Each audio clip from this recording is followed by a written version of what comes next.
ন্যায় এবং ইনসাফের একটা বাউফল বাংলাদেশ গড়ার জন্য তারা দাঁড়িপাল্লায় ভোট দিয়ে এদেশের জনগণের সরকার প্রতিষ্ঠিত করার জন্য অধিকার আদায়ের জন্য তারা তাদের সমর্থন ব্যক্ত করবে। বিশেষ করে আমার প্রিয় বাউফল আমাদের পটুয়াখালী আরও যে আসনে দাঁড়িপাল্লা প্রতীক বরাদ্দ হয়েছে সেখানে তারা ব্যাপকভাবে ভোট দিয়ে আমাদেরকে বিজয় করবে ইনশাআল্লাহ।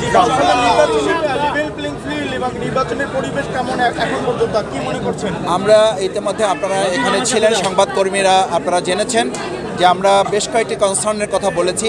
ইতিমধ্যেই আমাদের কয়েক জায়গায় ভিন্ন প্রার্থী কর্তৃক আমাদের উপরে আক্রমণ করা হয়েছে। আমাদের এই পর্যন্ত 38 জন নির্বাচনী কর্মীকে আহত করা হয়েছে। আমরা 3টি এফআইআর করেছি, তার মধ্যে 2টো মামলা রুজু হয়েছে। তার মধ্যে থেকে আইনশৃঙ্খলা বাহিনীকে প্রাথমিকভাবে ধন্যবাদ জানাই যে তারা কিছু আসামিকে গ্রেপ্তার করেছে, কিন্তু অধিকাংশ আসামিকে তারা এখনও গ্রেপ্তার করতে পারেনি।